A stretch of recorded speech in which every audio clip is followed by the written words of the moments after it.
Good afternoon, everyone. We've got a brilliant panel for you today, and we really want to get into some of the nitty-gritty around what's happening in the US, what's going on here, a quick look back and see if there's anything anyone would have changed, and a nod to the future. And we're going to do all of that in about 25 minutes and hopefully give you a chance to ask some questions. Someone told me there were 8 questions for someone else before, so we're primed and we're ready to answer them for you. You can see who we've got up here, so I'm not going to ask the panelists to go through who they are and where they're from. I think that's fairly self-evident. But I would love to start with Gemma.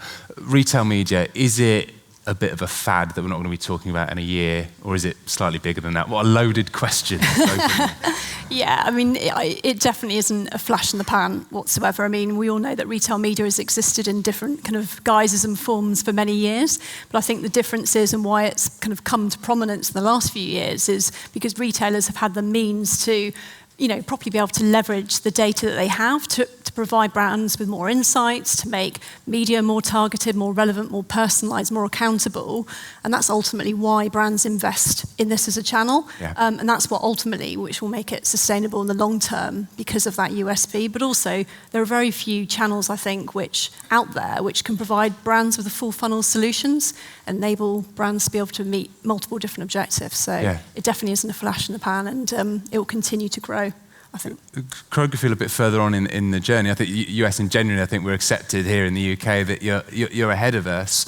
Does the sustainable bit play out? I mean, is it a big sustainable model that's working? Yeah, first I'll say there's plenty of areas where we have not figured it out by any means, so don't give us that credit yet. But yes, I mean, it's easy to think about and narrow in on the short term. What we lose context of is the entire sort of life cycle and history of digital advertising and digital media, right?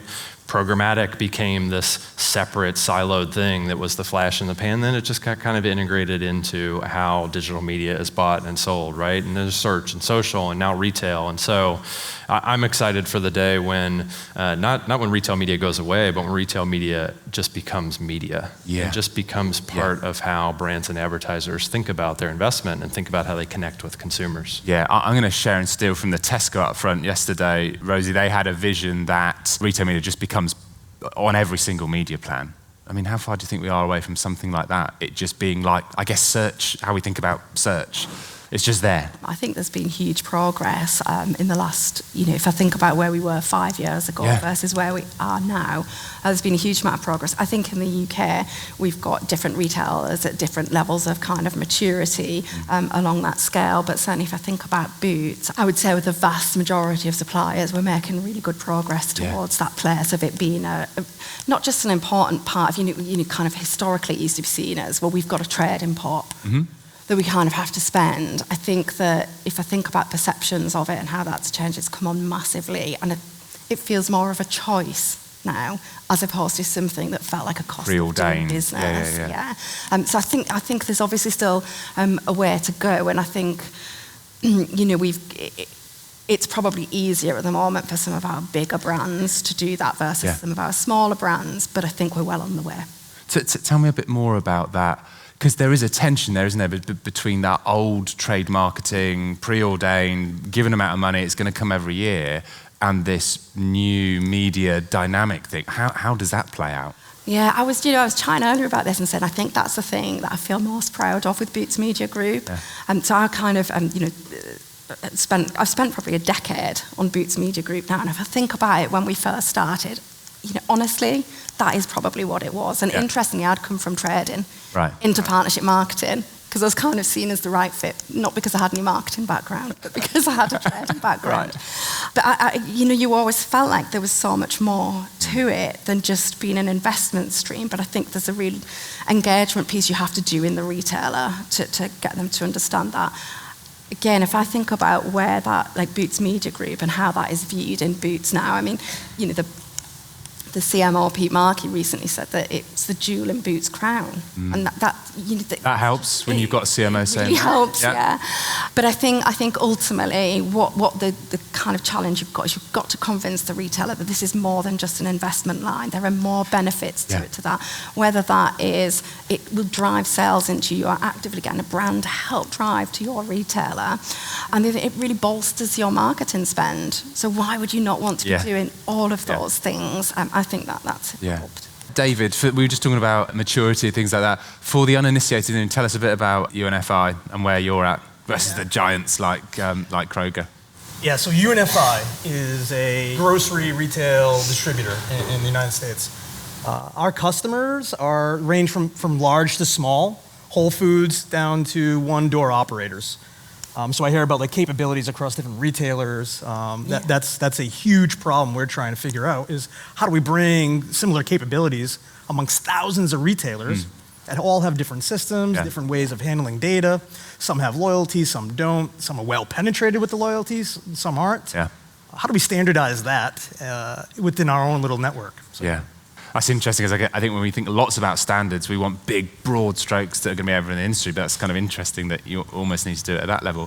Store as well, still really important for you guys, or is it all mainly just on-site and digital stuff? Stores are extremely important. I think there's probably a misconception that it's all about digital. Over 90% of grocery sales and grocery orders are in store. Yeah. In the independent sector, I don't have the number off the top of my head because it's been fluctuating since COVID. It's going down a little bit. So the commerce is still happening in store, but the consumers are starting their journey, whether they're thinking about a new recipe or something online. Yeah. So it starts not in the store, but it ends in the store typically.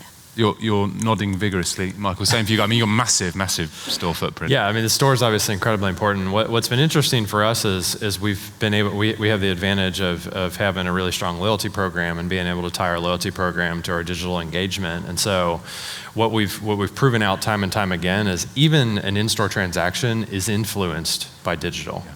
Right? Even if that's not a screen in store, that could be the customer walking around and leveraging the Kroger mobile app for downloading coupons or wayfinding or whatever else, or it could be a brand leveraged our audiences to target somebody on streaming TV when they were on their couch, and that's why they ended up making a purchase. And so we can tie that together, and so it's not about in-store versus online. It's about how do you think about how you connect with the consumer digitally, no matter how they shop. And what percentage of your whole university reach are tied in on loyalty? Is there still some headroom to grow that number as well? Kroger has really invested heavily in the customer experience over time and in the loyalty proposition and really a strong value exchange. So we have the advantage of 96% of our sales being tethered to our loyalty card.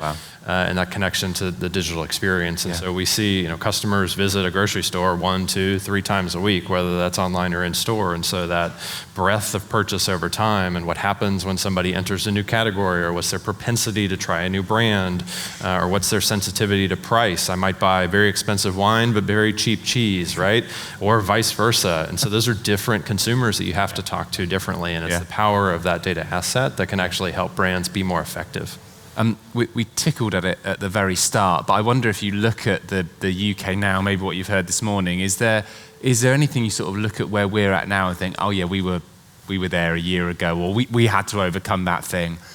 And you were very honest and said you might not have all the answers, and maybe certainly don't have all the answers. I'm excited to talk and learn more about the UK ecosystem here too. What's interesting is maybe just it's partly geography. The UK has been on a path of e-commerce for much longer than the US, and has been able to solve that, and the penetration's higher. We actually have a close partnership with Ocado in the US to help build out our fulfillment network and warehouses and other things. I don't know. I think it's interesting. I think the US is probably a little further ahead in the off-site media space and how we build audiences and how we create really easy connections for brands to buy at scale with their brand teams. And that's to go back to one of the other points a second ago too. The thing we hear from agencies so much is help us understand the retail and commerce space. Right. We're actually, for years, we've done insights work for brands. Now we're actually doing insights work directly for agencies so that those agencies can help serve their brand customers better or win business. And so it's a really interesting dynamic that continues to sort of play out in different areas. You're nodding at the end there, Rosie. I think if you look at it the other way, there are things that you look at in the States and think, God, yeah, that's where we want to be. That's the sort of the North Star. Yeah, 100%. And we're kind of lucky enough in Boots that we've got a really good partnership with Walgreens Advertising Group and kind of really started on those journeys at a similar time.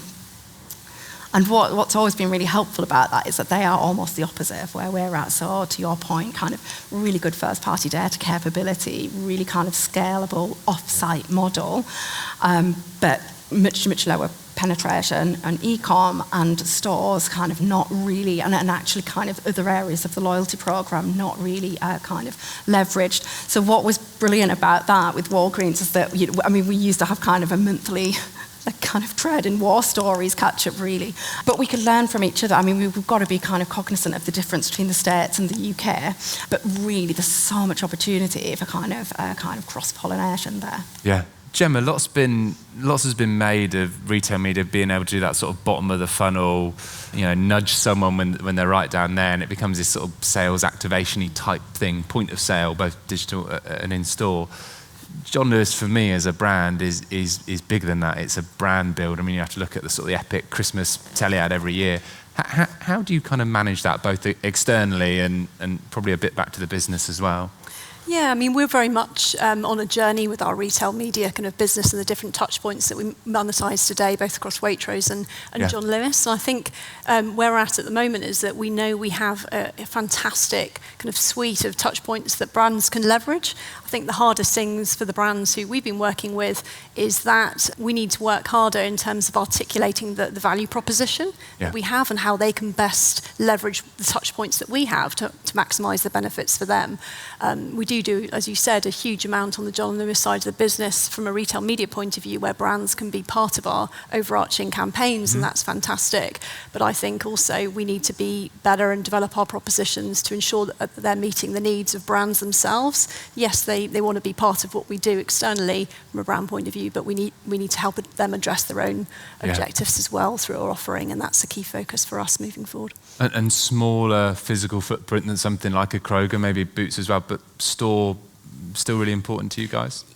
Absolutely, and I think what we really want to do with our media offering is actually kind of help brands understand or use insights to help them understand customer behaviour. Yeah. What are their customers doing? So if we're building a campaign for them, it's not just good enough for us to say, I'll do online and in store. We need to help them understand through insights. So what are your customers doing? Are they buying more online? So therefore it's more important for them to perhaps talk to certain customers online. But we've just signed a partnership with dunnhumby earlier this year, and we'll be rolling out their insights tool capability, which we'll use in one part to help inform media plans in a more meaningful way, so that we're building campaigns for suppliers which are multi-channel but have the right focus for what they're trying to achieve, and what we can provide them with the right insights on what their customers are doing, and then choose the right channels for them.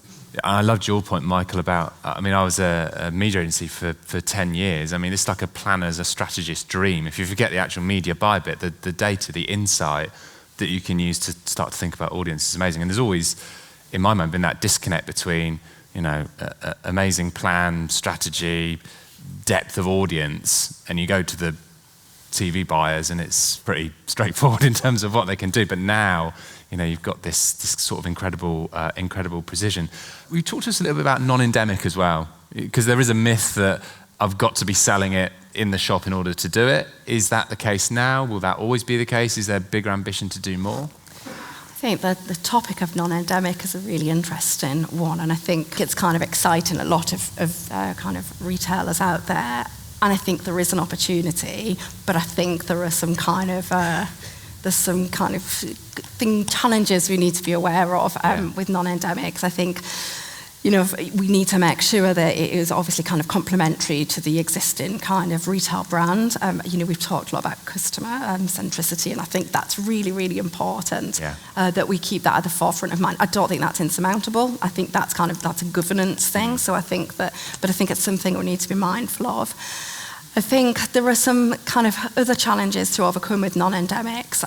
So things like commercial agreements are very different to what we would have with endemic brands, and quite often they want to do kind of quid pro quo agreements, which I think retailers struggle with at the moment. I think that's really complex to navigate at the moment. And then finally with non-endemics, I think that they have kind of a different set of kind of standards that they want to work with. And honestly, where it's harder to activate is in store. in store. We all know that in retail compliance can be a bit of a challenge, which I think our endemic brands are a bit more used to working with us on, but I think non-endemic So Ford coming to you and going, I want to do this big, it starts to get a bit problematic. Where I think non-endemics can work really well is with your first-party data. That's where I've seen it work best, because what they're interested in primarily is your audiences, and so if you can kind of successfully set up a kind of first-party data engine, that's where you can allow non-endemics kind of access to your customers, but in a way that it is a bit more manageable within those kind of structural challenges. Yeah. Lots of calls, Michael, on standardisation. I mean, we just kind of touched on it then. Yeah. Any blockers, anything that you think's getting in the way? Is everyone sort of playing nicely in the sandpit and want the same things? Yeah, so I had the good fortune of co-chairing the Measurement Standards Committee in the U.S. with the IAB and the Media Ratings Council, and I'll say it was a challenge to get to the point where we published a draft version about a month ago. Bringing retailers, and in some cases competitive retailers, together with brand and agency partners to have that conversation, it was hard. And I applaud the IAB for taking on that challenge and doing it, because it's really the right space. I think what's so important is retail media has grown up so fast, right? We talked about it already today. It's grown up so fast that without the right standards and compliance in place, everybody's doing it differently. And so I have a lot of empathy, actually, I say this all the time to them, for brand and agency partners, because not only do you have all this new choice to invest in all these platforms, but it's all different, right? And it doesn't mean it has to all be the same. Every retailer is going to have different capabilities. But if you're going to say you measure ROAS, if you're going to say incrementality, you're going to say this, you're going to say that, you're going to model off of deterministic data out to a broader set because you don't have a high loyalty card capture rate, or whatever the case may be, you have to be transparent about that. And that's part of what I'm really excited about from a standardization standpoint. It's honestly not the standards themselves, but the conversations that those are going to drive to be more productive between brands and their retailer partners to help lift the industry in ways that we haven't in the past. Yeah, and I guess we've been through this, an IAB perspective is, we've been through this with big platforms. We went through it with mobile, we've been through it through podcast advertising, we're going through it now with gaming. So we can all get there. Not everyone plays nice at the start, but it's sort of rising tide that floats all boats. And I think when you can communicate that actually it works for everyone, it's going to go quicker. 2 more questions from me. How do we change the perception, Gemma, of retail media being this sort of trading tax? How do we genuinely make sure it's this very high-performing segment of media? I think it only has that perception when there isn't a value exchange there, where it's simply something is you have a trading agreement, you have a certain pot that's allocated towards marketing activation, and a supplier is given a full bit of media. If they're not seeing the return on investment, they're not seeing the impact or the value, or that it's addressing their needs, that's when there's that perception, I think. Yeah. And that's why it's so important for retailers to have a strong proposition strategy in place when it comes to their retail media propositions, that they're crafting a kind of well-curated group of propositions which have great targeting, they're measurable, they're meeting all the needs that brands have. Because if they're performing well and it's addressing their needs, it then becomes something that they proactively want to invest in above and beyond a trading agreement. Yeah. But that perception of it being a trading tax only happens when it's not done in the right way, I think. Final quick-fire question for you, one-sentence question with a one-sentence answer, if I may. And again, I'm stealing with pride from Tesco yesterday. Biggest myth in retail media that you think at the moment, Michael? That retailers don't want to be challenged by brands. Heard it here. Let's challenge them. Gemma? I think the biggest myth is that it's a really easy thing to do for retailers, or to start out at, and or to transform. I think there's some great solutions and providers out there which retailers can work with, but I think particularly in like the ad tech space, it's often kind of bandied around as it's plug and play, easy to get up and running and monetizing. But there's so much that goes into planning, having the right talent profile internally to support it, the right alignment with teams, the right sales go-to-market strategy, the right supplier investment, engagement, and building that. I think that's the biggest myth. And it's totally possible, but it's just, I think, having a realistic approach to, and getting the right people and partners involved to help retailers achieve that. It comes down somewhere to people and partners. You're bang on. Yeah, those are great. I think it's a digital-only thing. The stores matter for the stats we start at. I'm being repetitive here, but I do think that's a huge myth, especially in America, where it's very digital heavy. There's a lot more that can be done, omni-channel, unified, whatever the word is nowadays that we're using, to bring it all together. So, yeah. You've got Jerry Springer's final thought. Mine isn't really a myth, actually. It's a final thought. I think there's so much noise in the market at the moment, isn't there, about kind of the exciting latest thing and first-party data and connected TV and so on and so forth. But I think what I think is really important in building a retail media network and building a really brilliant one for your retail operation is don't kind of just go where the noise is. Okay, so thinking really carefully about, yes, first-party data could work, but how first-party data works in a Boots versus, say, a convenience retailer is very, very different. So I think don't just go where the noise is, but really think about your customer within that and your brands, and then make your choices. Sage advice indeed. You've been a brilliant panel. Please give a big hand.